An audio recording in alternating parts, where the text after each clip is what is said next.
great power comes great responsibility. You're doing great. Force. From the ashes of this world, I will build a better one.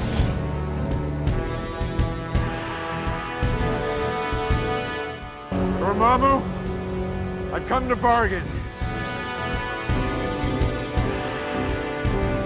Please, do not make me let you down. Welcome back to another episode of Variant Cover. I'm going to call this Season 3, Episode 1. It's been a while.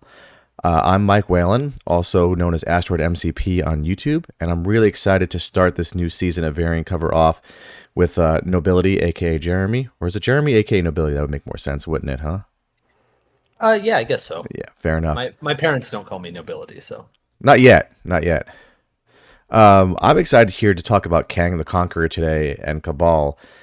And when his rules were first released, I remember you messaging me on Discord and asking me my opinion. And we got to talking about how we both liked Kang, but the internet was so anti-Kang, we were kind of afraid to talk about it for a moment. But we both kind of liked him. And I want to know, what is it that brought you to Kang, or his rules that appealed to you right away? Honestly, I don't know that it was anything specifically about his rules that made me want to play him. Like, I just thought he looked fine. And like you said, the internet was basically enraged about how bad he was. So that kind of just lit something in me to try to prove some people wrong. And it's not like a character or a faction that I've ever really delved into, so maybe there was a little bit of excitement there to just try something completely different. Yeah, fair enough. So I guess now that you've played some games with him, you've got the list here, which I'll read off the list in a second. I want to know, like, what have you sort of found with it that's been good that you wanted to come on here and talk about it? I mean, to be clear, I reached out to you. You didn't ask me to come on or anything like that, but you were excited to talk about it because previously we had talked about doing a variant cover, and I remember you were sort of trepidatious of like, I want to talk about something I'm excited about that has been fun and interesting to me. What is it so far with Kang that's got you excited and got you wanting to talk about it? I really just think that there's Kang enables some cool stuff that I haven't been able to make work in the past. And I mean, we'll get into the specifics of the list, but this has just been like a really fun side project during like this limbo period that we've been in, waiting for character updates and all that. And like, it's felt good enough to the point where I think that we're likely to feel even better once we get some character updates in here, because Cabal has a lot of characters that I think need a little bit of love, so I'm hoping to see that happen. Would it be fair to say that if we weren't in this limbo phase, where also you didn't go to squad goals, you don't have a major event coming up on the horizon, like short term, right? No, nothing until LVO probably. Okay. So would it be fair to say that without this sort of, I don't want to call it a dead period, but like this limbo period, would you not have explored Kang? Is it because we have this weird meta that you made you explore Kang, or is it just that like there was something here that kind of gravitated towards Kang? I mean, I think it's definitely mostly the limbo thing. Like, I always kind of have list ADD a little bit. Like, I kind of mess around with a little bit of everything just to get a feel for stuff. But I was doing that at first, like after Adepticon. Like, I just kind of roamed around and played like a different list every week, just messing with stuff. But I just kept thinking about this Kang list because I kept winning games with him, and I was like, this is not nearly as bad as people are making it out to be. So I wanted to see just how much I could push it at this point in time. Fair enough. So I'll read off the models, and then we'll get to the rest of it later. We've got Kang, obviously, followed by Dracula and Red Skull at the 5 threat spot. Winter Soldier Operative, which I can't wait to talk to you about. Baron Zemo, Ironmonger, Bob, and only 3 splashes in Hawkeye, Lady Sif, and Namor. So I guess we could start with Kang. now that we got kind of the feel here of what the list is, it seems like we're punching some things. Kang himself, what do we need to know about his rules? I see, like, I guess we could start with the leadership, which is once per turn, an allied character may reroll one attack die, and then also they can modify skulls if they're holding or contesting an objective. So it's kind of like the Miles 1 leadership, but instead of defense dice, it's attack dice. Yeah, and it's just one once per turn. So Yes. that's also different from the Miles. So you got to pick which attack you want to use it on.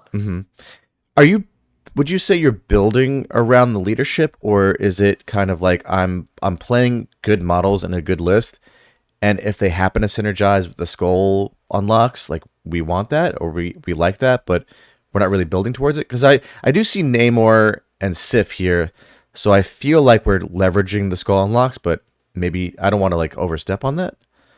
Yeah, no, we definitely are. Like in different ways, right?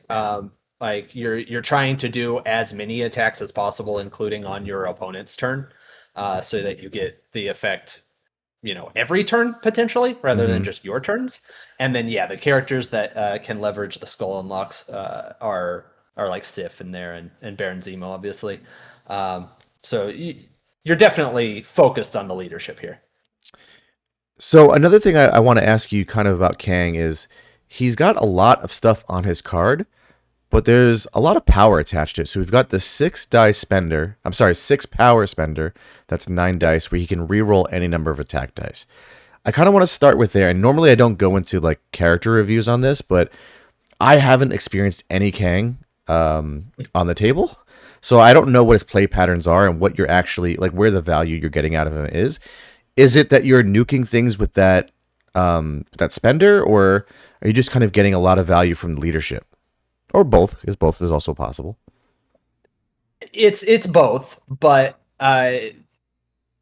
like ideally, yes. Very basically, you want to spender as often as possible and as early as possible because it's essentially a delete button. Mm-hmm. Especially if you are unlocking skulls, which you should be with the leadership. 9 reroll any if you have a couple crits in there. You're pretty likely to put down whatever you're attacking. So how are we getting to that 6 power? Are you trying to get a like an extract on Kang early so that we are forcing some amount of engagement, but also unlocking the skulls on the rerolls? I see here that he gets a power once per turn, or every time the first time he rerolls dice. So he's at least getting 2 power around guaranteed, more or less, as long as he's attacking. Are we just getting a lot from his attack and like the value of the leadership plus getting within 2 of a defender to reroll a die? Yeah, basically. So let's skip down on his card a little bit to the neurokinetic chronal armor. The effect that he gets at the start of each one of his activations. So that is very useful in like setting up what you want him to do for his activation, right? Like if you need to bump into range of something or whatever. It's basically like you can use it for a safe grab round 1. I reluctantly do that every now and then, but generally, like I want to be as aggressive as possible with this guy to start building that power right away. Like if I'm able to punish someone on the midline that comes up on round 1 and like grabs something or stands there or whatever, his attack, his builder is actually like really good at building power. It's if you're in 2, right? Because you're getting the leadership reroll, you're getting the inherent reroll from being within 2 on the gun, and then if you have any other effects, which you're usually trying to leverage, like a Zemo or from scenario, like if you're on assault ships or something, that attack is pretty good at generating power. Yeah, I mean, with that place 1 at the start of the round, you're able to get to the midline, which inherently means you're within 2 of the first model you're attacking. So you're getting 2 rerolls with a skull unlocked more than likely on that first attack. So that's King T style of output there, right? I mean, yeah, basically. Yeah, I mean, you don't get the extra dice on the bound, but it's still really, really good. And then the incinerate kind of stacks on top of that as you continue to attack.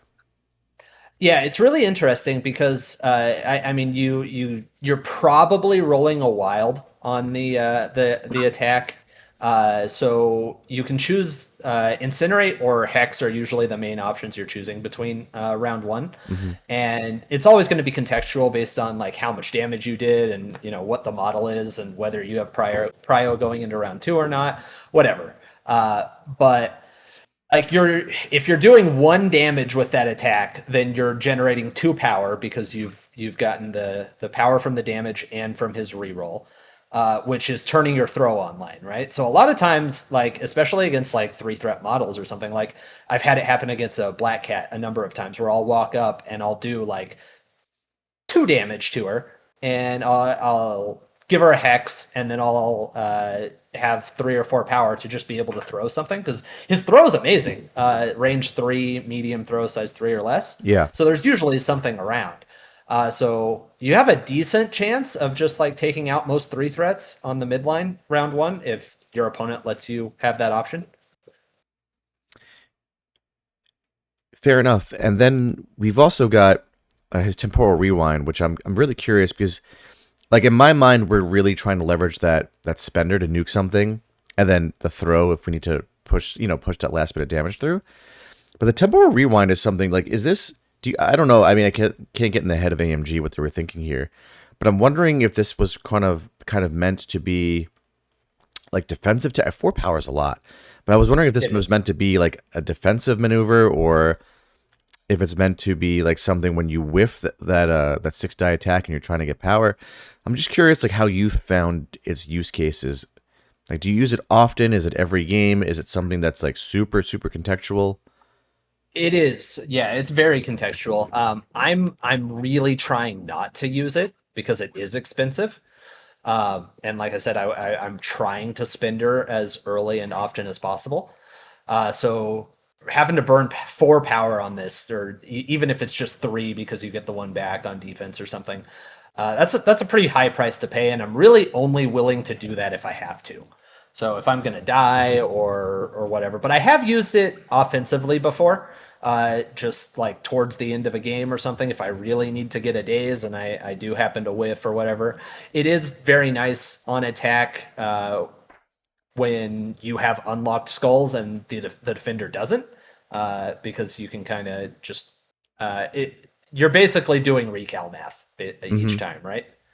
So if they have a skull in their roll and you're rolling 6 into their 2 now, it might be worth hitting the recal trying to get the days. I'm interested too with the leadership because like with the web people, it makes a lot of sense to play high extra count, high secure count because they're trying to score out. But with Kang and also to a similar extent with Shadowland Daredevil, like you want the objectives there to get your skull unlocks, but you're playing an attrition game.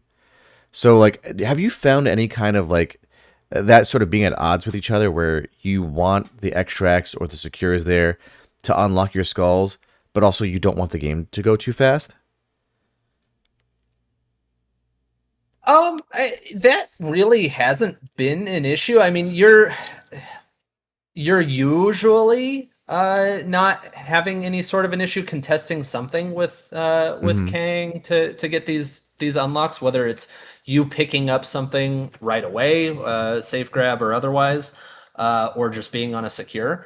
But oftentimes, what he's attacking right away is probably holding something that he's going to pick up when it dies, right? Yeah, I saw that you have three sources in there. You've got Jailbreak, Sentinel Schematics, and Experimental Soldiers. And what's kind of interesting about that is that because the sources you have to kind of keep, in my mind, I don't know if this is true in this situation. You can clarify this for me.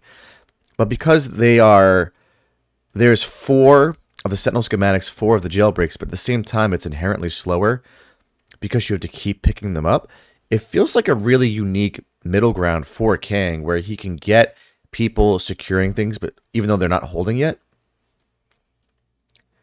I don't know. Does that make sense to you? Like, how have you found these source extracts to be for the attrition team? Like, do you think that the 4 VPs, it's still slow enough because of sources, and you can kind of like where they have to go each round. Yeah, it's interesting. Like the jury is still out on sources and who and what is good on them. They have felt pretty good for King here to me, um, for the reason that you said. Like I know where they're going to be, where my opponent is going to need to go to retrieve them, whether they're leaving models on them to start on them or not. But kind of the cool thing with Kang is, and this is very contextual based on like the scenario combination, what secure you're on, but the bump at the start of activation for Kang is often pretty useful for these if they're close to secures, because you can end your activation on the secure, start by bumping to it and either picking it up or just contesting it for the reroll, whatever you want to do. But there are some really good combinations for that. That's really interesting. I hadn't considered that as an option there, but that makes total sense. Range one, he's a 50 millimeter base model, right? So that range one bump is pretty significant for him. Yeah, and I don't want to get too ahead of ourselves here, but like there are some setups. I think on the topic of sources specifically, Bucky is quite good. Bucky too. And sold at with Kang. There are some combinations where it's just like super convenient how you can position and set things up. Like, and these are going to be very specific examples, but like survivors, the safe shelters, the triangle one, and jailbreak. If you happen to be on that combination, Kang can be on the midline objective, and this probably actually just goes for any midline secure, but he can be on the midline objective, and Bucky can be range 2 of him, sitting on the jailbreak to pick it up every round. And if you never have to move, it's fantastic. That's really. I guess we can skip right over to Bucky then, because I think anybody looking at this list would understandably be shocked to see him there. I played a fair bit of Bucky when that Core Box 2 first dropped. I wasn't like blown. I wasn't as anti-Bucky as most people were at the time. I thought that the Soldat card with Red Skull 3 was pretty neat. I played him with Malekith a bit, trying to see if that model still had any juice left in the tank. I thought Bucky was definitely the okay. I'm surprised to see him here, but also I guess I would have categorized Kang as a bit squishy for a 6-threat model. So is that what he's here for? He's sort of helping shore that up? Yeah, that was the main idea bringing him in. That and the fact that I wanted an affiliated 4, and Cabal affiliated fours are not in the best place right now. Yeah. So I was just kind of looking at them and I was like, well, I've never been able to make this Bucky do anything relevant, but maybe this is the place. And so I started forcing Bucky and Soldat in like all of my games for like a week and a half straight, and it went like way better than I ever expected. And I mean, I definitely learned that there are games to not do it. It is not an every game thing to bring Bucky and Soldat with Kang. But when you're in the right situation, it is pretty good. And it's very funny sometimes just how reluctant people are to engage with anything around Kang and Bucky when you have this set up properly. So what is it about Soldat? So I understand that it does protect Kang by literally giving him a block die with cover, but like what's helping get 4 threat of value out of Bucky? Because like my instinct is the second power he gets each round isn't as impactful as 3-threat Bucky, who's able to do his Hydra tactics. Like hit and run is cool, but at the end of the day, he's trying to be within 2 of Kang anyway. Right. So like, talk to me about the power and the other aspects of that card that are helping you get value out of him. So yeah, the hit and run is really most noticeable round 1, basically. Like getting an immediate hit and run to be able to, range 5 is amazingly far. So being able to hit anyone that basically came anywhere near the midline and then position Bucky where you want him for the subsequent round, wherever you expect King to end up, is very useful. But there are so many layers to why this is actually useful. In that, like, you can use Bucky to help Kang stay in position. All right, like you can backstop Kang with Bucky, which is incredibly annoying when teams are not wanting to engage with Kang and just trying to throw him away. It just might not work depending on Bucky's positioning. You come to really appreciate cover in general when Kang has it all the time, and the skull unlock is helping you on defense as well. Because sometimes Kang will just roll like 2 or 3 blocks on defense and have a skull, and you still get the cover, which is really nice. I didn't even like think about how valuable that was in terms of the leadership before I started seeing it happening repeatedly. And Bucky makes me feel better about using my 6th threat to safe grab, if that's what the game plan dictates, because then Kang is a more enticing target. You know, assuming we're not talking about sources, but if Kang is holding something, then he's a more enticing target for my opponent to want to have to deal with. And if they have to deal with him, then I'm probably getting Bucky reroll. Counters, unless they take the time to deal with him first. Yeah, I mean, that makes sense to me. I guess the only other thing I would call out about Bucky's card is like the kill box. In a world where we've added a lot more terrain, definitely gives a lot of value there. I know Nick Menard ran Winter Soldier Operative at Everwinter, and he actually played it into me. And the kill box was definitely relevant in our game. The Red Agent is not a stellar spender, but randomly adding range 3 from a model is pretty significant. So being able to add like that spread damage was pretty useful for him. So yeah, I could see like some value here, especially if he gets some health in the next update because he's a 6.5 model. Yeah, for sure. He has been just like spiked earlier than I would have liked sometimes, but that's always going to happen. Yeah. I do find that the hit and run is nice to have later in the game when you are trying to use that spender in like a greedy way, which I've done a number of times. If there's a model on 1 and I'm attacking something else, I want to make sure I'm in 3 of the model on 1, right? So hit and run helps with that. But yeah, Killbox is great. It's definitely the thing I actually use least on his card, just because it is 3 power. So I'm usually reluctant to spin that if it's going to turn off my 2 power for counterattacks, right? Because I want to maintain that self sufficiency. But the leadership just does help him become a lot more consistent than in any other list that I've played him in. And there are some scenarios now where he's just extremely good, like assault ships giving him an extra reroll into anything across the board is pretty nice. Yeah, I mean, you've also got the Dark Rain turn as well, where I'm sure it doesn't happen often, but having Dark Rain on a model, and then that model definitely cannot attack Kang because you get a range 5 die reroll all attack, seems pretty darn good. It's happened exactly once so far, and I killed them on their turn. It was great. Yeah, it's not something they want to do. But yeah, Bucky, this Bucky specifically being affiliated Cabal is really important because he does build power decently well between Soldat and his attack being a little more consistent.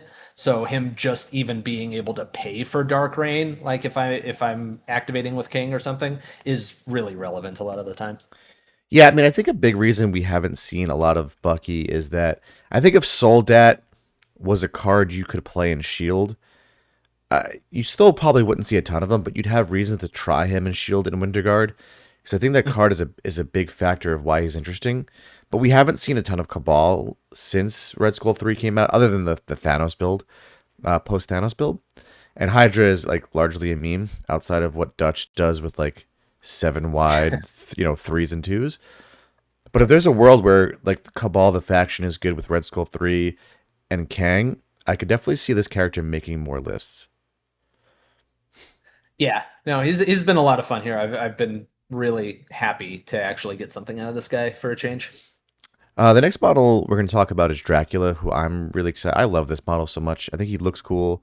I think he plays really well on the table. Was he always in your list? Because there was a different version that you had originally sent me, and I feel like Dracula has been in your list the whole time. But am I mistaken on that? Okay. No, Dracula was the first model I put in a Kang list when I ever made it, because again, like just leveraging the leadership as often and as much as possible. He gets the reroll and unlock skulls on counterattack, so it's pretty nice. Yeah, I love this model because you're not really incentivized to attack him because of his clapbacks. He hands out conditions really well, but having a model with a bow is just such a ridiculously good ability. At 2 power, it's online so easily. I mean, I love Dracula. I also see here that you brought the Thrall's leadership with you. Like, how often, when would you actually want to run that over Kang? Never. Okay. I could see this. It's like really only in there because the tin for the tactics cards isn't tight at all. But like theoretically, if you wanted to, like the only way to go 6 wide with this list is to take Thralls and Bob. I mean, Like if you had a reason to do that. I think in the old Crises set, I could see a world where Thralls as a pivot on like Fisk and Intrusions would make sense because even though Kang only having 7 health and 3 physical defense, even Bucky's not really like a great intrusion model or a Fisk model, I would assume. Not that it matters. That world is dead for us for now. But we're not in that world anymore. So yeah, Thralls, I struggle to see when you would play it, but especially when you have 7 affiliated models already. Yeah, no, it's really just there to I don't throw someone off. Maybe I don't know. I mean, I guess there's like a natural segue here, so I'll take it. Which is like, do you think Kang needs to duel, or because I know Schmidt is playing like Kingpin Kang, even though he was too cowardly to play the Kang half at squad goals. And then Red Skull 3 is right there in faction. So, do you think Kang has holes that require a duel?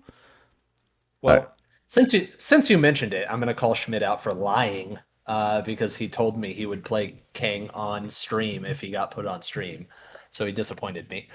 But that said, his list is really cool. I think a duel is a good idea because there are definitely matchups that I have struggled with, and I don't quite know how to solve them other than insane dice luck.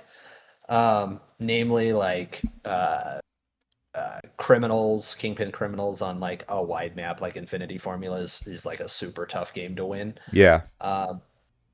Or like actually like the hardest matchup that I've run into is Inhumans, just because on civilians specifically, because Terrigenesis just like puts them up and over what we're able to do in time. So yeah, I think a duel would be a good thing to have ultimately if you were trying to take King to a competitive event. But it could also just be like as simple, because I don't have a ton of Cabal experience. It could be as simple as just putting Red Skull 3 in the list and then just going with wider Cabal. I don't know how those matchups look into some of those heavier scenario teams. If it's good enough, then that might just be good enough. Yeah, I mean, my gut says that like a Red Skull 3 pivot is probably perfectly fine. I don't know how much that messes with your current list. Like, does it conflict with your Red Skull Master of Hydra? Is it Sif that has to go? Namor has to go? Well, There's probably some explosion there. I mean, I guess like there's not much to talk about with Red Skull, but he's here because the grunts help me out on like back objectives a lot. When I need someone to hang back because no one else wants to hang back. But before Red Skull was in here, it was Ultron 2. So I didn't hate that at all. Ultron 2 was very good. So you could probably pretty easily swap out Red Skull for Ultron and then put Red Skull 3 in a different slot and be very happy with that. Yeah, it's also worth noting, unless I'm mistaken here, right? It says once per turn, each allied character may reroll one die, which means that your grunts can leverage that as well, right? Correct. Yeah, so inherently the Red Skull grunts are likely to be securing an objective. So they're doing a 4 die with a reroll. Plus they have the superpower where they can do a reroll all.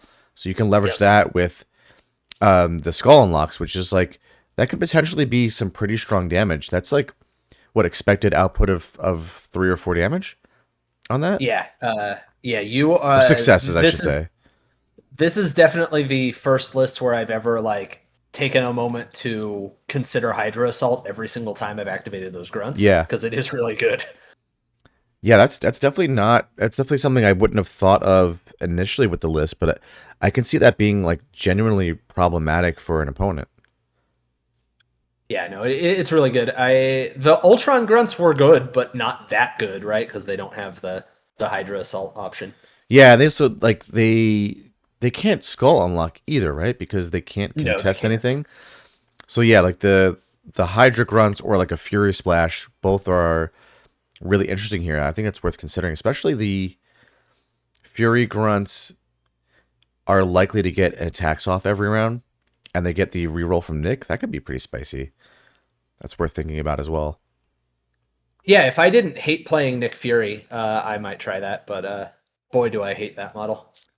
I'm tempted to go off on a tangent and ask more about that, but I'll have to ask you after the podcast. I'm bad with tangents as it is. So with Red Skull here, we like him because the grunts can hold an objective for you. They've got this additional synergy. Is there anything else about Red Skull? Like, it seems to me, based on what you're saying, like he could be pretty replaceable. Like, let me ask you something like a pay to flip, right? You get put on a pay to flip. Are you reaching for Red Skull because of his grunts there? Or do you value someone like a Namor more because of the mobility that he has? I mean, I might take them both, depending on the threat level. But I don't think Kang himself has any issues on pay to flips, so I don't like need the grunts. But it's definitely nice to have them to be able to just kind of take care of that for me. But Red Skull himself is just another model with insane damage and insane midline pressure. If I'm choosing to just go all out aggression early on. So he fits a little better than Ultron in my opinion, but they're both like totally good in the list. Yeah, I mean, I love the double bow of Dracula and Ultron together, but it's probably the skull unlocks on the Hydra Troopers just sounds like too cool to pass up. Speaking of bow, cool synergy with Bucky and Killbox because Killbox is on advances and places specifically. That's true. Zemo's next, and I don't know if there's many models more talked about than Baron Zemo. Skull unlocks are great for him. He's a really good model. He's affiliated. I don't see a scenario where he leaves the list, even if he gets nerfed in July. Yeah, no, I think even if this guy gets a nerf, he'll still be a staple in Cabal. Whether or not he's in every list in existence is another story. But in Cabal, he'll stick around. It is interesting and worth just talking about for a second. When I first started playing Kang, like I started every single squad with Kang and Zemo, and I just like stapled Zemo to Kang the entire time. Like if Kang was on a side of the board, Zemo was right there with him. I've gotten away from that, and I think it's totally fine. Especially now with like Bucky around to help Kang survive in other types of situations. I don't think Zemo has to be stapled to Kang. And I think that's a pretty common misconception that I see a lot of people talking about. So, I mean, with Namor and Zemo here, how often is the double bubble coming in to the game? Like, are you pulling a Ben Right Mad where you play a maligned affiliation or leader, but you just like bubble wrap them with double bubble and then calling it like good? Or are they just, Namor's here for a specific problem to solve? Yeah, Namor's here doing his own thing. I don't think I at least I can't recall having ever assembled the double bubble Okay. with this list. Fair enough. So, I mean, while we're on five threats, what's Namor doing here? Is there a problem he's solving? Yeah, Namor really does help on like the spread, like B maps specifically, Hmm. Infinity and Madmen. Like it is really just tough to put pressure on everything and not worry about scoring on those maps. So Namor's pretty good at helping out with that. It is nice to be able to threaten double safe grabs on in a lot of matchups and a lot of maps. So sometimes, especially on like something like scrolls, it's nice to be able to threaten both sides, depending on what you're up against. But also, I just think it's like pretty hard to play attrition into certain matchups like Asgard and X-Men without Namor, since he goes through Odin's and Xavier's Dream. So he's here for mainly those reasons: spread maps and being able to ignore the damage resistance. With three fives and a six threat leader, like, does this inherently mean you're often going four wide? Yeah, almost every game I'm playing, I'm four wide. And a lot of those games are involving Bucky too, huh? He's one of the four models. I find that so interesting. A lot of the time, yes. Again, not every game. Okay. I'll ask you a little bit more about squad specific setups in a bit because I'm really interested to see. I guess I'm on the topic right now. One bit of advice Curtis gave me years ago, and I think about it often when I'm assembling a squad, specifically four wide squads. It's like the amount of workers you have, like people that get things done, and like support bloat. So when you're four wide, the four models you pick is even more important. And I found that if I go four wide, I really don't want a two being one of those four models. So Correct. it's something like 17 threat. Does that mean we're basically reaching for 6-4-4-3 almost always? No.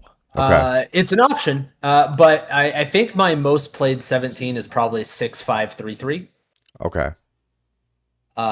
Just because I mean Drac and Red Skull are both going to get things done, as is Zemo, and Monger is usually relegated to like points cleanup at that point.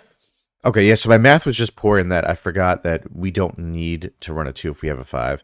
I should know that from years and years of Magneto and also basic math skills, but okay, I just want to make sure like Bob was really there for 5 wide setups, right?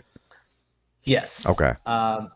I definitely do not take him very often, but he's there in case I do need to for some reason. I was wondering Because if he is he's so I'm sorry. surviv I was to say he's so survivable. I could see a world where like playing Bob because he is hard to kill or take off the table. He's a little bit different than like your Toad or Koye at 4 wide, but he's still like not getting the work done you kind of need when you're 4 wide. Right. I will say I have played 6-5-4-2. That's correct math, Yeah, yeah. right? 11, at 17, yeah. Okay. We're both good at math. And that's been fine at times. But I don't like taking Bob, but I will. And it is kind of funny the amount of pressure that you can put on with him and Dark Reign and Kang, because his rocket is essentially a Kang spender with Dark Reign. Yeah, absolutely. Um okay, so going back to Monger, who you mentioned is like a guy that gets work done or plays cleanup. Is he then like the what you're reaching for at that 6-5-3-3 at 17 pretty often? Because he's kind of hard to take down. Because you for your threes are Zemo, Hawkeye, and Monger.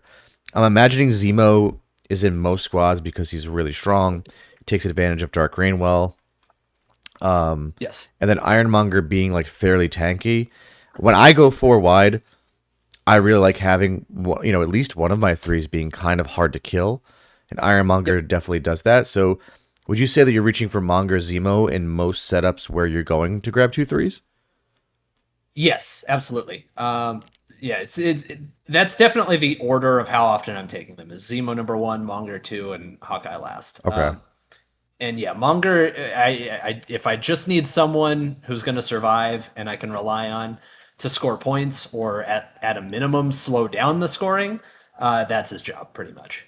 He is fairly decent at dealing damage with this leadership, though. It is kind of surprising with the unlocked skulls and him being able to pay 2 for extra rerolls. So sometimes the five dice builder just does 5. Yeah, it makes sense. You're re-rolling potentially 3 on 5. Maybe you roll a crit in there, and you're also choosing the worst defense between physical and energy, which sometimes is relevant. Yeah, I think he's a much more reliable damage dealer here than most other places. Yeah, it's a good shout out. I mean, do we have his card in the list? We don't. I do not. Was there any consideration to running? Is it called Hostile Takeover? I think. The attack one? What's the one where he can like steal your thing? That's Espionage. actually his spender. That's his spender. Oh, I was wondering. I knew he had TTCs, but I guess okay. So it's the spender that allows you to steal something. Okay. Yes. Which is nice when you have the extra reroll. Yeah, fair enough. My Ironmonger, I don't think I have ever done that attack and gotten the swap. I've either killed the thing or I didn't have the power to do it in the first place. So what is it? What do his cards do? Because I've seen them in lists, but I haven't seen anyone actually use them. So corporate espionage, he gets a superpower that allows you to push people away. Have you given any consideration to his cards? Not really. I do think they're both interesting cards. I don't think I would be mad to run them, but I also don't really ever have space in my 5 for either of them. Probably. Yeah, especially if you're bringing. I'm assuming we really need like Recal and Sack to keep Kang alive, and then we're probably bringing Dark Reign every single game. Yeah. Every game I'm taking at a minimum Dark Reign, Sack, and Indom as my first 3. I often can't fit in Recal, and I wish I could, because like any of the characters that are on the table that have character cards in here, besides Namor, like I don't take Prince's Protection really, but any of the others, I'm taking cards with them. Red Skull needs Cosmic Oblit, Drac needs Warpath, Bucky needs Soldat, and Zemo needs Baron. Is Indom? I mean, Indom is just a generically really good card, for preventing VPs, changing hands. Is it something where, like, let me phrase this carefully. So, like Magneto, right? I love Indom with Magneto because he's such an immobile character. It's really important that he plants his feet and doesn't have to move. Same thing with like a Blue Marvel or Doctor Strange. When I see Kang having a place 1 at the start of the round, it makes me feel like I need Indom less. But is that basically not true? Like we really need Indom to keep Kang and these models on points for rerolls, or is it that Dracula and Red Skull don't have action economy? Like, why Indom over other options? I mean, it is all of those things. It's that none of these models have action economy really outside of Zemo, right? And Namor and Sif. Okay, so some of them do. But like your leader is 6 threat, and a bump 1 isn't going to solve the problem of being thrown away medium, right? So you want him double tapping as often as possible. Like he's effectively immune to stagger, right? Because he can choose to remove a status condition rather than bumping. But if he's staggered and thrown away medium, then all of a sudden, you're just picking one. You're still basically staggered. So yeah, Indom is here to make sure Kang stays in place to kill what he needs to kill. Plus, it is nice, especially in like the Bucky games, where your opponent is trying to disrupt your positioning with Soldat, and you can just say, no, I'm going to stay here. Makes sense to me. We kind of covered Bob. Was there any consideration to play Bullseye over Bob, or is the Rocket just too valuable for what this list is trying to do? Yeah, the Rocket and just the survivability make Bob the better option, in my opinion.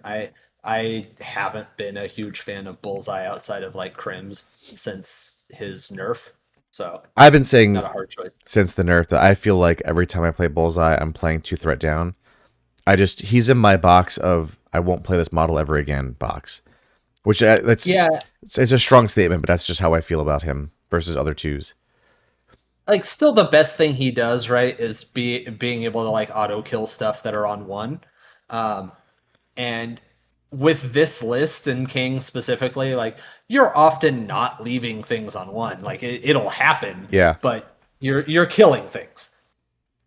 let me ask you about Bob. So, do we need the two to be affiliated? Like, how often are we going 5 wide with 2 of your 3 splashes? Because you have 7 affiliated models, like my gut says, like this 2 could be an Okoye or a Nebula, something like that, or even a Rocket shooting from range 5. Like, why does it have to be affiliated, or does it not have to be affiliated? It really doesn't have to be. But it is nice. Like I said, the Rocket is crazy dangerous, especially during a Dark Rain turn. But the auto 2 splash damage on the Rocket is also really nice a lot of the time.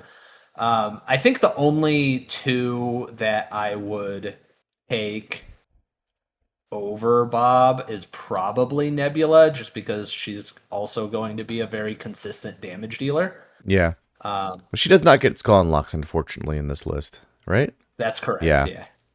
So that's less exciting, but I guess I'm just trying to get you to say that Rocket would be an interesting 2 alternative, but you're not biting on it. It's okay.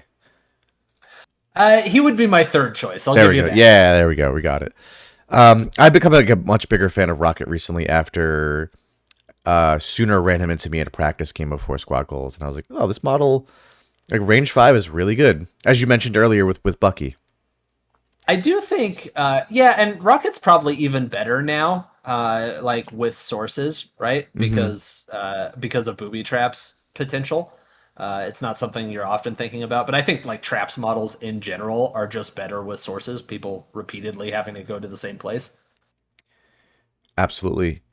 Speaking of range 5, we've also got Hawkeye here, who I'm not that surprised, but he's gotten a real renaissance since his like additional health and his trick shot going down to 1. Is it trick shot that went down to 1, or was fast draw that went down to 1? I think it was trick shot. Okay. Or no, it was fast draw. It was fast draw, yeah. But he just got a little bit of health, and I mean I'm seeing him as like auto lock in shield. I'm seeing him a little bit in defenders, not a ton, and now I'm seeing him splashed here in your list, which is a little surprising. When does Hawkeye actually hit the table? Like, what's the crisis setup? Is it a 5 wide setup? Do we like him at 4 wide? When are we actually playing Hawkeye? I do like him at 4 wide, but it's very contextual. He's definitely the least used model in the list. It was Gorgon previously, who I also think is decent here, but I just wasn't using him, so I slotted in Hawkeye because I found myself in situations where, like, okay, this is a Bucky game. I'm going to value my long range gun here. I don't really need to press anything to the midline, like specifically if I'm talking about like assault ships, right? And especially if my opponent wants to give me like 16 threat on assault ships, I think Kang, Bucky, Zemo, Hawkeye is an amazing squad there. If I don't need like a tanky 3 threat, because sometimes it's Monger to like go to the midline and pick up, right? Mm-hmm. But just having 2 long range guns to sit back on my own secures and shoot at range 5 with some rerolls is pretty nice. Yeah, I mean, range 5 dice, reroll 2 with skull unlocks could potentially be a lot of damage. I mean, that's what double bubbles is doing in Shield. That's so strong, and you're just getting it not for free, but you're getting it just on your 3 threat without any sort of special positioning, which is pretty cool. Yeah, and even though like no one ever gives you fast draws on Hawkeye, like there are ways like you can sacrifice attacks into him and Yeah. whatnot if you really want to. But like a big part of the Kang game plan is to, like I said, I'm basically always 4 wide, and I think most teams are uncomfortable at 4 wide. They want to be 5 wide, at least, right? So a big part of the game plan is killing something and maintaining prio. So a lot of these models and abilities on this team are able to daze opponents on their turn. So it doesn't impact me keeping prio, even if I've dazed something, as long as I'm taller, right? So like Hawkeye just kind of adds to that with fast draw. I talked about the Bucky counters, Dracula counters. So there's quite a bit here that can let you like progress your winning game state while not losing prio. That makes sense to me. If you, because you said he was like a later edition, you had Gorgon in there first. It seems like this slot is something not often used, as you mentioned. What are some other models like that you're considering that are on the bubble that can maybe take Hawkeye's place? Is it like specifically a 3 threat that you're looking at here, or could we potentially scale up to 4, 5, or 6? I think you definitely could go a different threat. I What I would really like for this list is another affiliated 4. Mm. I just don't feel like there's a good option. Um, I'm not. I've like thought about like would Sif leave if another affiliated 4 was really good here, and I think the answer is no, because Sif is just like really good in this list with the unlocked skulls. Yeah. For the same reason Zemo is, right? But I think that Hawkeye slot could definitely be an affiliated 4 if they got some love. I would love to be able to run like a Killmonger with Usurp, if he didn't just die.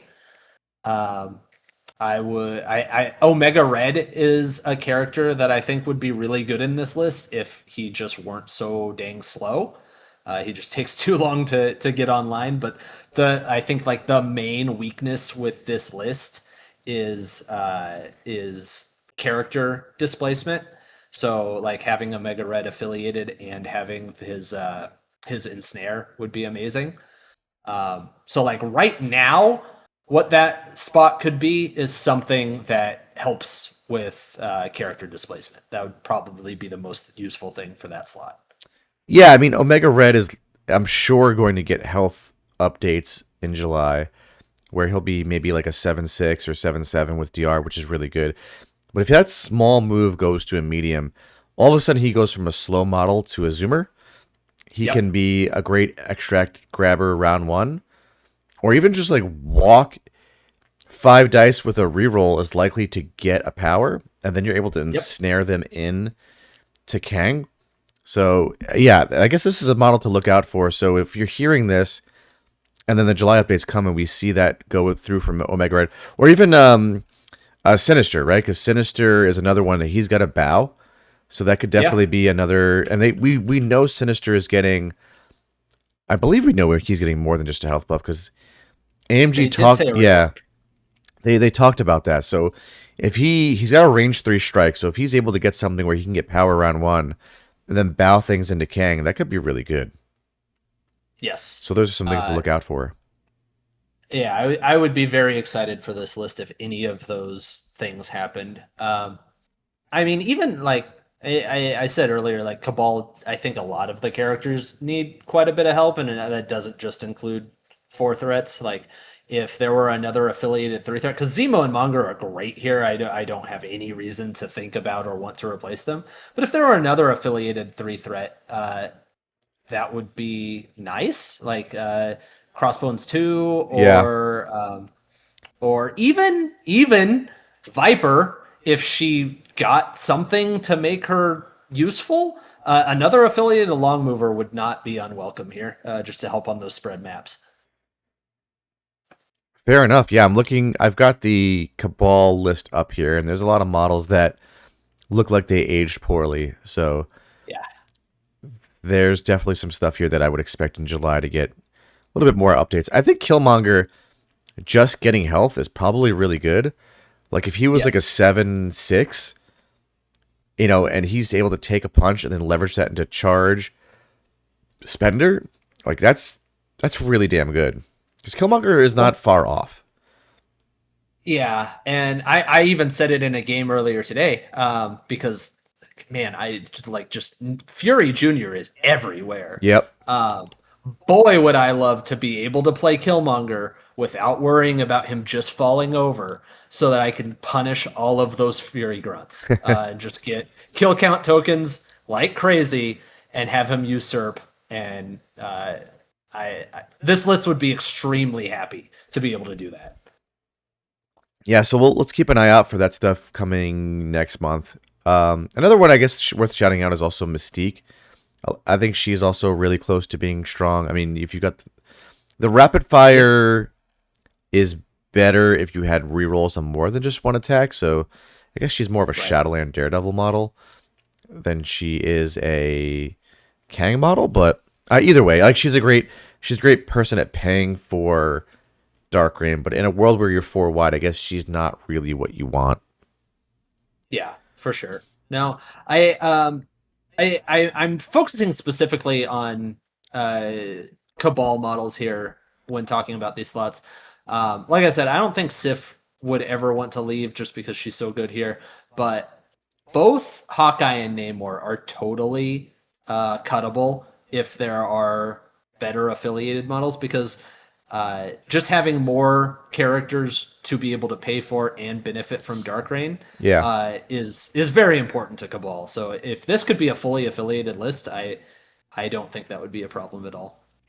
So I'll get back to Sif in a moment, but since like you mentioned Namor is cuttable, when does he actually come out? Like what problems is he solving that he made the list this time? Didn't we already talk? Yeah, Infinity. Yeah, we covered the Infinity. Yeah, we did. Infinity, etc. So I guess we'll just finish with Sif. I guess one more question for Namor is he coming in on pay to flips as well?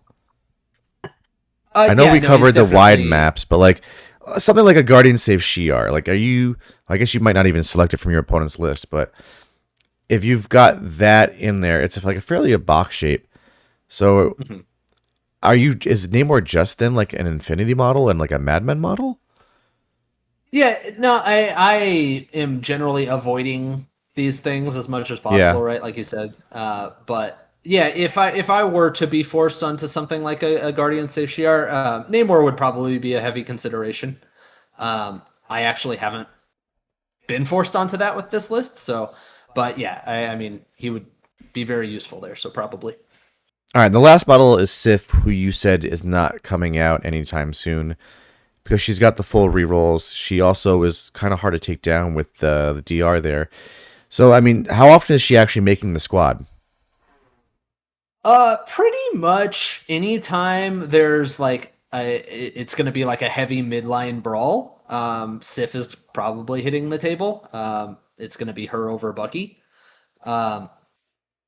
Like Wedding Party, almost guaranteed Sif is going to be on the table if I'm taking a 4 threat. I mean that's pretty much just the answer. If I'm gonna be on the midline, Sif is probably gonna be one of the models there.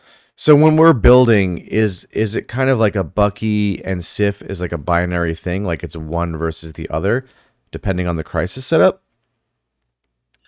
Most of the time, yes. Because I almost always want to bring one of these 5s. Just to have like a workhorse model, right? Like we talked about earlier. Yeah. So when that's the case, like the only time I'm ever going to be able to fit in Bucky and Sif past that is at 19 threat. And it's just not really going to happen ever, if at all. Yeah, because I guess the 19 threats are like, you're not going to run that on power overload.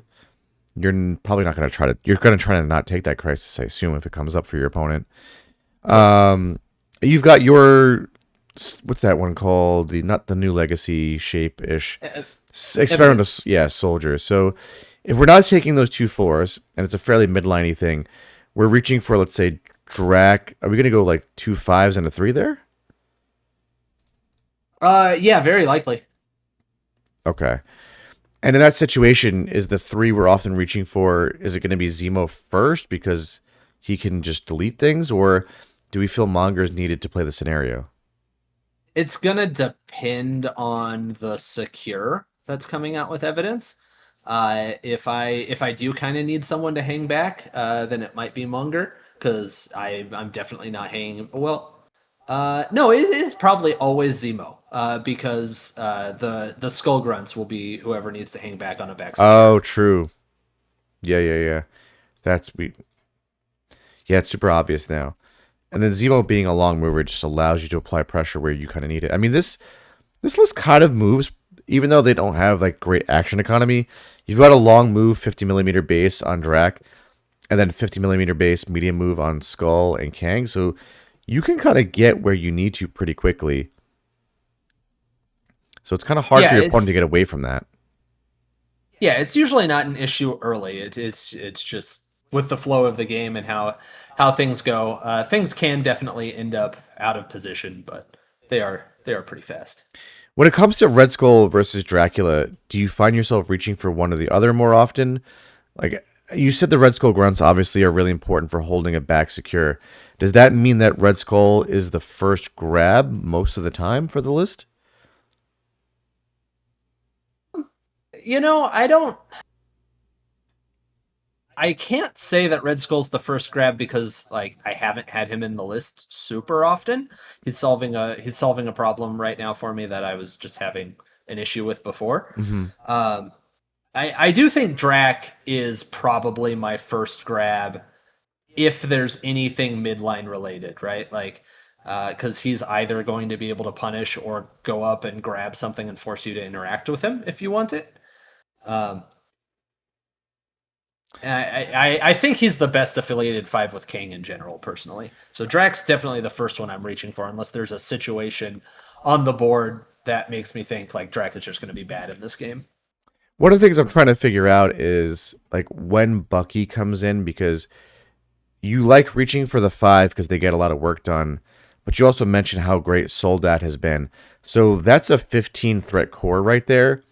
We're not really reaching for Bob at 17, as you mentioned before. So it's really at 18 plus. We're able to kind of bring that 15 threat of model in. So is that something like you're not able to bring both of those often? Like you only have one. You have two 18s. You have Inhuman Weapons and Lockdown. So it's not a threat that comes up often for you.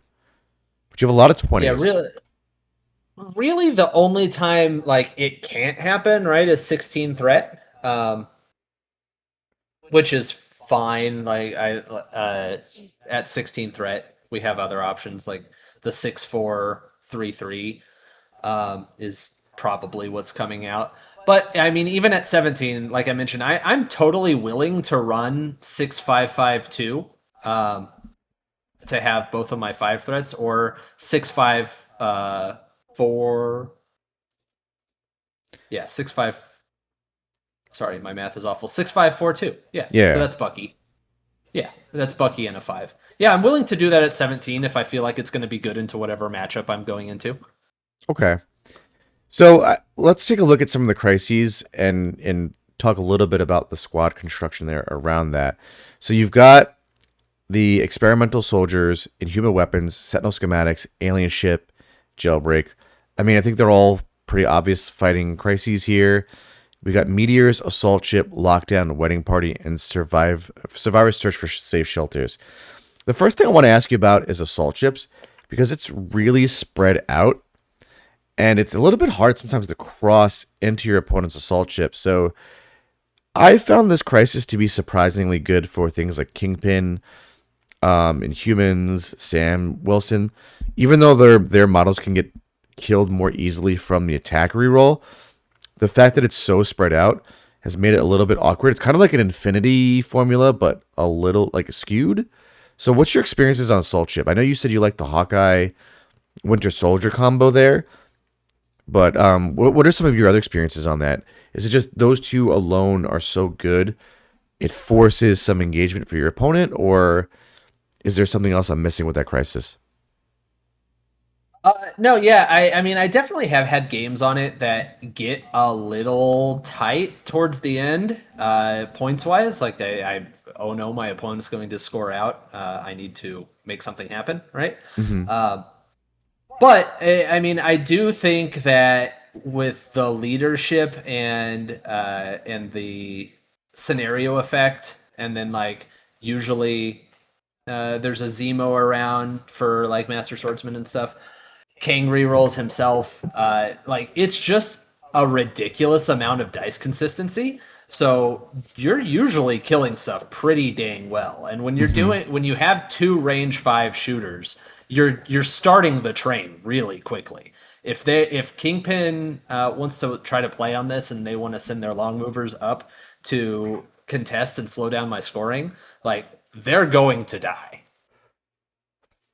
Yeah, I mean, Kang himself, if they were to, I mean, I don't think anyone's going to put a model directly in front of Kang, but he gets the reroll from the assault ship, the leadership reroll, and then an additional reroll for them being within 2 of Kang. I mean, that feels like you're asking for a lot of trouble there. Yes.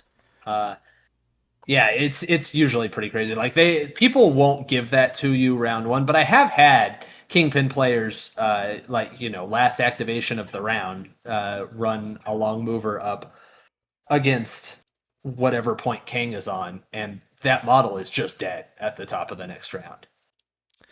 You have Sentinel schematics, which makes a lot of sense because it's fairly tight box shape, and you've got is additional dice, yeah, an additional die in your attack rolls.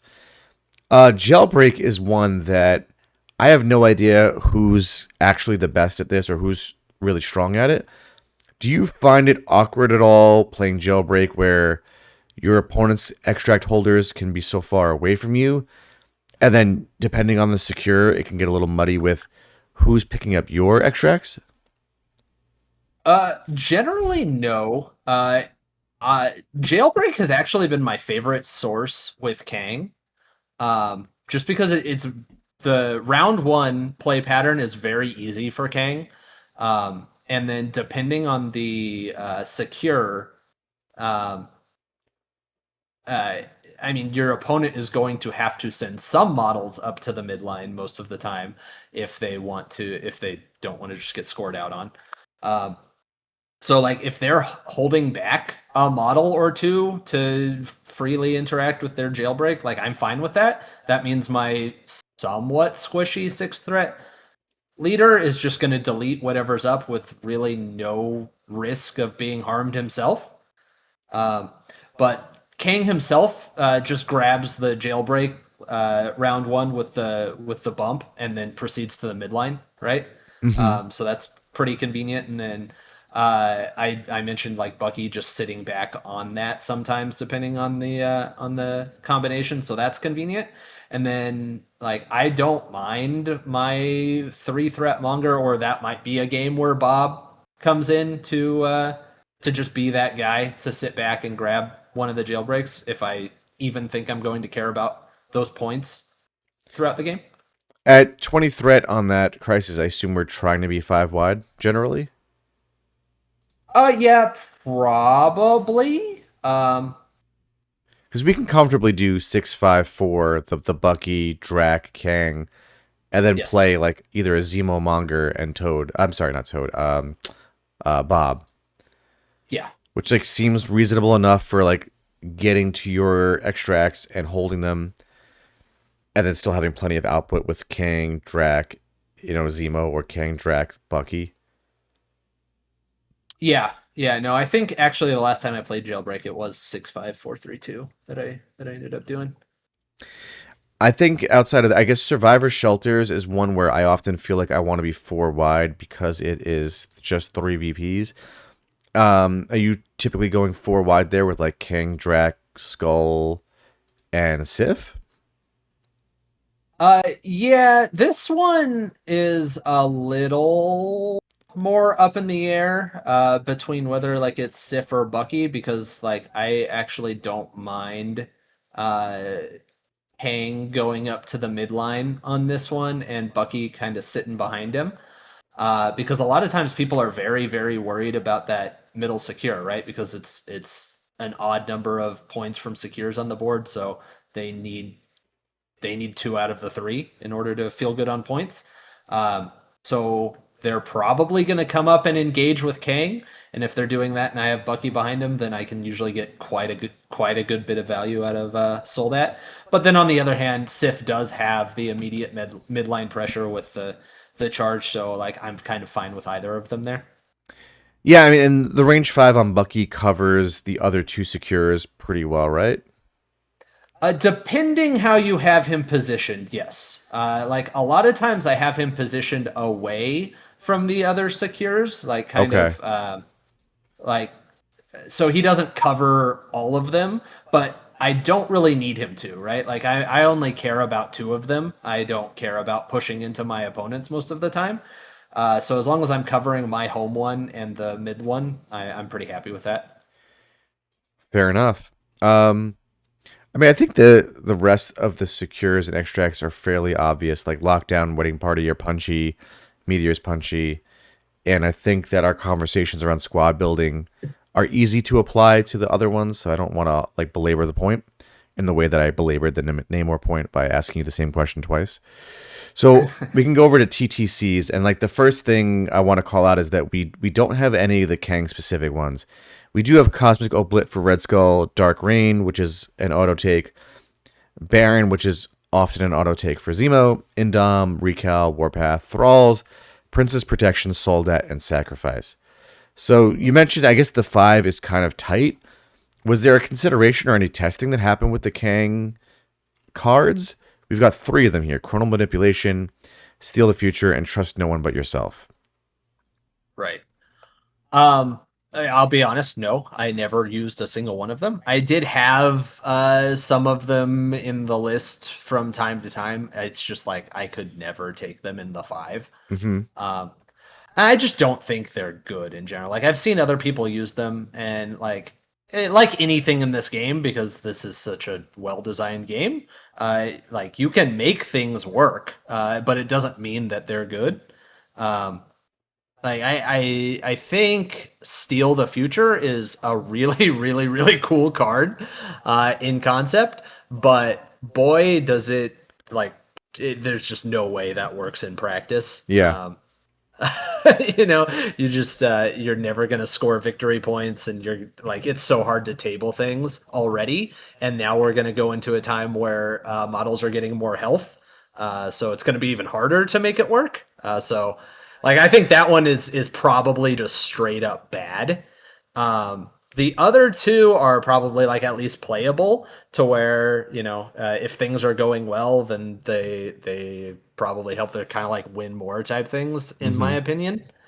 Like Chronal Manipulation has some good effects on the card that I could see being useful, but at the same time, like I talked about Kang wanting as much power for his spenders as often as possible. Like I don't want to be spending power on that effect. I'd rather just spender. And then like I kind of feel the same way about Trust No One. Like that's really expensive. Like I'm paying a Kang spender for that card, right? To bring in a 3 threat model that can't contribute to scoring. It just like gives me another activation for the round, which like can be cool, but like it also kind of like actively works against my win condition. So like if I'm not doing it on the turn that I expect the game to end, then I'm probably making it harder for myself to maintain priority like I want to most of the time. And in addition to all of that, I don't really want to have Iron Lad in my roster of 10 here just for that reason. Fair enough. You mentioned something about the health updates. And I just wanted to ask, like, do the health updates come in game wide? I think they said something like 85% of models.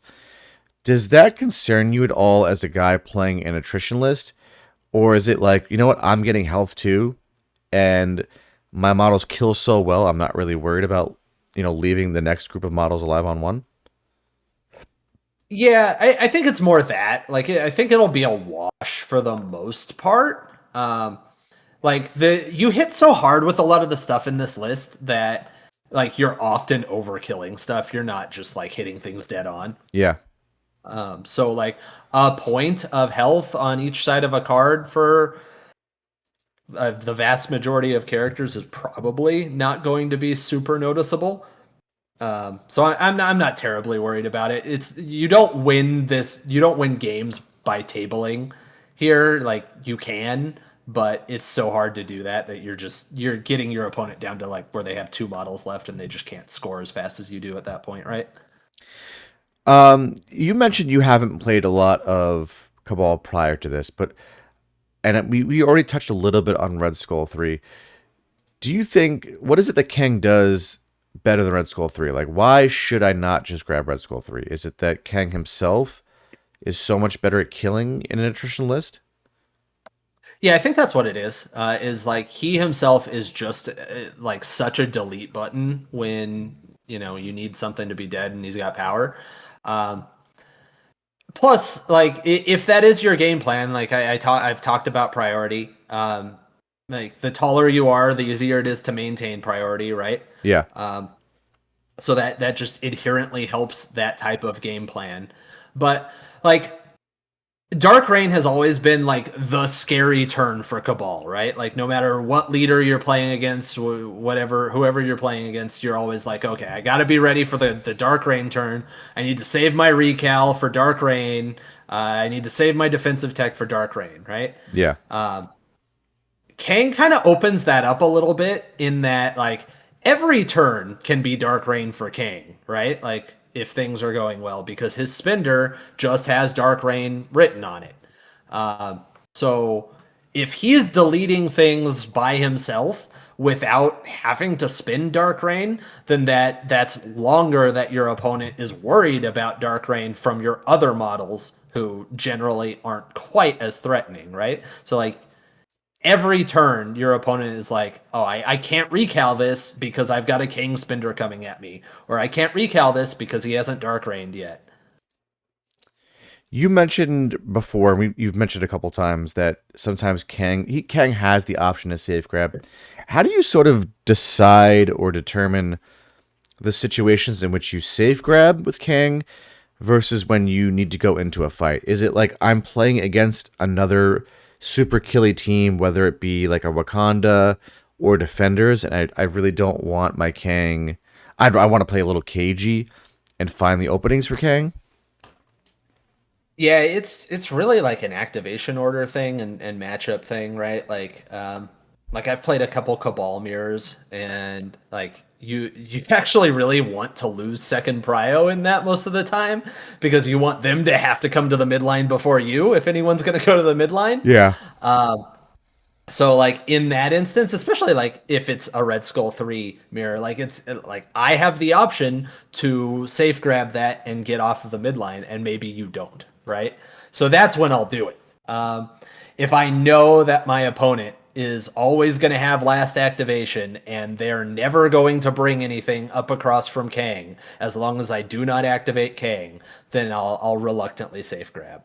But like I mentioned earlier, it's not the worst feeling in the world, especially in games where like Bucky is on the table, because it does make King that more enticing target as the game goes on, and that just increases the value of Bucky and Soldat.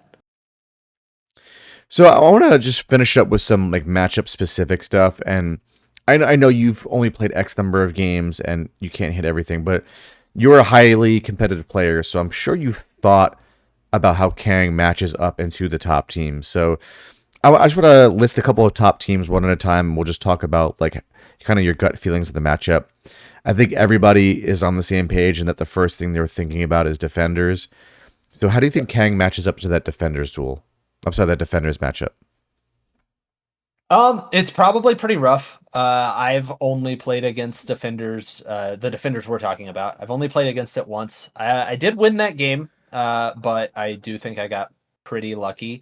The one thing I think King does in that matchup that's relevant is he does often just like kill models in an activation, so you can kind of sidestep like at least the annoying aspect of strange healing things a lot of the time. Um, and Kang himself ignores the hex if you need him to, right? Like he just Yeah. removes that at the top of his activation. So he's still just as threatening as he needs to be every activation. So I do think he has that over a lot of other attrition teams going into the Defenders matchup. So I feel better with Kang than I would with a lot of other attrition options. Yeah, I mean, while Bucky is unlikely to poke damage through on Strange and Blue Marvel specifically, the cover with unlocked skulls on Kang with his 4 energy defense is not something to sniff at. And then that's a matchup where I could see Temporal Rewind being a little bit more relevant to kind of try to blow up some of what they're doing. Also, Dracula having a bow is definitely relevant in this matchup. Be able to kind of, I could even see like a situation where Drac ports through, hits something, maybe even just once, moves them off a point and then walks back or something. Like, not the most impactful turn, but the fact that you can hex their models, root their models, but also bow them seems really, really good to limit their options. Yeah, in fact, when I played against Defenders, that was like the exact game plan. It was actually the 17 game where I took King, Drac, Bucky, and Bob, and it worked as well as I needed it to. Like, Drac was able to just kind of pseudo stagger Blue Marvel as often as possible with Bow. I was able to get the root on Strange and just kind of pressure him, and then just execute the game plan, and it worked. It worked fairly well, and it was very funny to see because my opponent had Toad on the board, who got dazed round 1. It was very funny to see him put the pentagram down round 2 and die to a kill box as he tried to hop to the pentagram to go home and get healed by Strange. That's amazing. Another one I want to talk about that I don't hear people talk about as one of the. I hear people talk about Shield as one of the top teams, but I don't really hear any fear around it. At the time of this recording, Malmo was won by Dunford, which like great player, but also there was another Shield that I think went like 6-1 or 5-2, and we just had Jin, nearly take down squad goals with Shield. So Shield's definitely something I'm always thinking about. How do you think this matches up to like that double bubble Shield? I actually think it's really good into Shield. The temporal rewind is very good against all of their rerolls. And Bucky is very, very funny into like the double bubble Shield bubble thing. Because concussion grenade becomes a really, really, really good attack. Yeah. It's got the AoE shock on it on a wild and stun on damage. So sometimes you just hit Namor for 1 and stun him and then shock 4 models. So that's been pretty cool. But also like Drac with the bow kind of breaks up the bubble, and I just think you have some good tools here to deal with it. Shield has been one of the more manageable top options for this list. Fair enough. Are there any? I guess Kingpin is another one I'd like to ask about because there's definitely been a Kingpin renaissance the last few months for a number of reasons, and this list it has displacement with Drac. It has dice full displacement with Lady Sif. So like, do you worry at all about things like Kingpin, or do you just kill so well that it's less of an issue? It's definitely a concern. Like I mentioned, spread maps like Infinity. That's where it's like specifically scary. If the secures are closer in together, or something like that, then I'm pretty okay. I can just kill them. But the spread maps are super scary. Yeah, like if Kingpin takes his secures and you're given the choice between like Scoundrels I don't think is the worst for you. But like Power, Overload, and Infinity, like that's kind of like a rough draw there. Yes. And I wonder what your kind of game plan is on that. So then if you don't love the options you currently have, or you're still workshopping it, obviously, like I don't know if it like what duel would solve that. Like I know Schmidt is on the Kingpin duel, but there's a world where your Kingpin list is just worse because of the duel. Right. And then, there's the Red Skull 3 option where you can be a little bit wider more easily, but then you're also a little bit less killy because Red Skull himself does not kill the way that Kang kills. So I don't know if I have an answer for that, nor was that aware that I was supposed to solve that problem. I guess I just gave it to myself. But No, no. Yeah, I think that is the biggest problem with the list that needs to be solved. And like we talked about, I do think that adding in Red Skull 3 and just having that option is probably the easiest and maybe best choice or route to go down. Because even though Red Skull 3 leadership is still very killy, right? yeah, And Red Skull 3 himself does bring another bit of displacement. It's expensive, but he's got his scalpel, right? So yeah, and I think that can be good in that matchup. they can't end scalpel, so that's also really relevant in that matchup. Can't end scalpel or bows. Yes. So right? yeah, exactly. So like there's a world where you could play, Red Skull and Drac, or Red Skull and well, you can't do Red Skull and Red Skull. So Red Skull and Drac, and then you've got like, Zemo, Hawkeye, Bob. Like that doesn't seem bad because Zemo and Drac can just kind of delete things. Hawkeye's hitting from range. I don't hate it. I mean, and your goal obviously is to go maybe a little bit higher threat and get some more quality models with displacement there. Right. Yeah. So, Yeah, but to your point, I do think that as far as this list itself goes, I think I would be much more happy to play against criminals on something like a scoundrels than I would an infinity formula. yeah, I've always found that Scoundrels is a secure that, even though there's 5 VPs available, because that one is in the center, and it's kind of easy to get to between all the nodes. I think it's a little overrated as a Kingpin crisis. I think Kingpin is better on power overload and infinity personally. Like I'm more scared of him there, where I have to do more chasing. Like I mean, if you're on Scoundrels and you've got like a Drac and a Kang, or a Kang and a Red Skull up in the middle, I mean that's a lot for Kingpin to deal with. Like those models will still die. Yeah, I completely agree. I think power overload is probably like a nightmare scenario for this list against Kingpin, just because the scoring is so fast with the bonus point, and they're so likely to get it if you're as tall as you want to be. Yeah, Power Overload's one that I want to do a video on at some point and really explore, because there's a lot of people that tell me that Power Overload is great for them, and it feels like old hammers where it's like, well, someone has to be wrong eventually. Yes. And like I believe that Webb's Kingpin and Wakanda and probably Avengers are all really good on there, but I personally have been bringing it in places like Defenders and some other affiliations, and like someone has to be wrong somewhere down the line. Spoiler, I think Defenders are not good on it, but that's just me.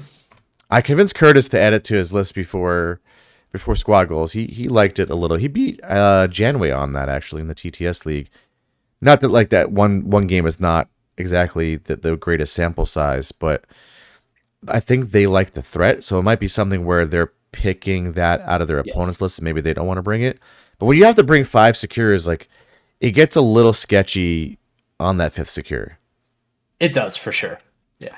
I know at Squad Goals, I made a mistake, and my 5th secure was assault ships, and like the second I locked a list, I was like, okay, that's a mistake. It should have been Wedding Party for whatever reasons, and naturally I pulled assault ship like 3 rounds out of the 4 on day in the proper event. So that was not a great feeling for me. But I think that covers like most of the matchups that I really wanted to hit on. Kingpin, Defenders, Shield. I guess Guardians is getting really popular. I don't know how good Adam Warlock is. I hate playing against him. I don't know that he's something that you have to be super fearful of. But it feels like this Kang list probably just kills everything around Adam pretty well. You know, I was just realizing today that I haven't actually played against an Adam with this list. So I can't speak to it personally, but I mean, that would be the game plan, which is nothing surprising. That's everyone's game plan. I have played against non-Adam Guardians a couple times, and that's felt fine for the most part. I had a very good game against Whaler. Oh yeah, he told me about that. That you Kang banged him. Yeah, it was insanely close. I was very surprised that I actually won that game, as Nova was entirely annoying, but we got there. Yeah, it's another malign model I want to do a video on because that guy has been a real problem for me locally in that Guardians list. All right, do you have any closing thoughts or anything else you want to share before we close this out? No, just I think people should really give this guy more of a chance than the collective conscience has so far. Mm-hmm. Because I've been doing well enough with this to where like I don't think it's gonna be top tier right now winning events or anything. But if it gets some love, like we've discussed a couple times tonight, um, I do think that it could get to that point without much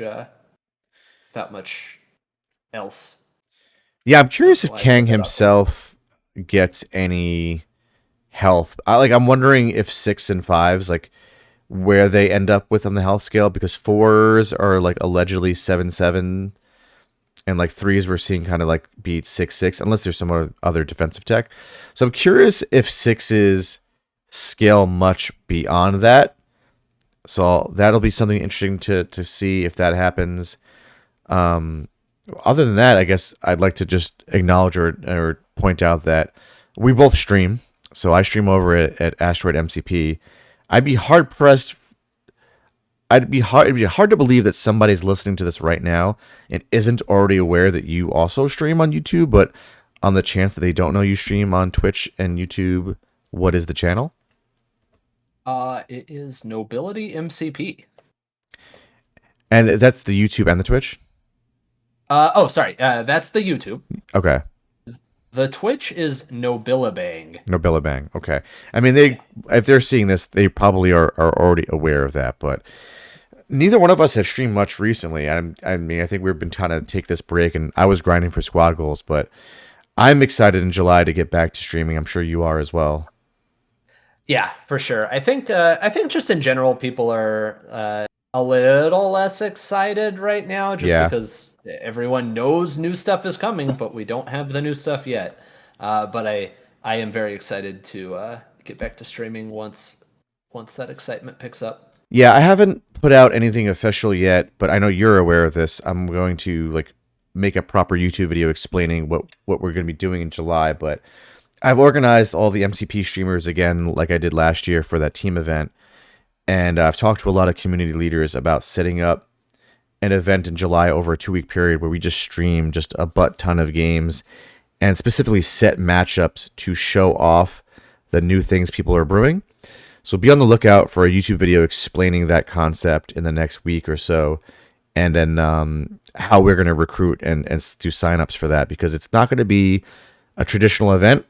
It's going to be something that is designed to showcase the cool things people are doing rather than having a traditional rated event on the line there. So look out for that. Look out for Nobility streaming that, myself, and then also like getting back the Nassies, the Simons, the Lucas coming back into the fold for that period of time. Yeah, that'll be super fun and exciting. It'll be cool to see what people are just excited to mess with when they're not like super concerned with winning the game, and just get some cool grudge matches going on in there and stuff. It'll be neat. Yeah, I mean, I really hope these updates deliver, because so many of us have been waiting a while since AMG teased them in like December. They were on Gamers Guild. They can't build it up this much and have it not be really good, right? Like that would just be awful. From what I've heard from the Shatterpoint and Legion people, like they're ecstatic with their changes recently, and I think all of us were really excited back in November at last mini strav. So like I'm sure they're cooking up something, and I just really wish they would just release it so we could get it underway here. But either way. Yeah. Well, Jeremy, thank you for coming on and helping me restart this series. I'm excited to get more people on soon, and I think Kang was like the perfect one to do to start this new season. So thank you for coming on. Yeah, thank you for having me, and I hope someone listens to this, and I'm responsible for even a single Kang banging. Well, you've got me taking the box out to physically build Kang, so I'll definitely be doing that. And in the period after Atlantic City Open next week, I will start playing with him. I promise you that, because I'm excited now, like looking at his card and seeing like how I can delete things. So Hell yeah. All right. Well, on that note, this has been season 3, episode 1 of Variant Cover. Thanks for listening. Thanks, guys.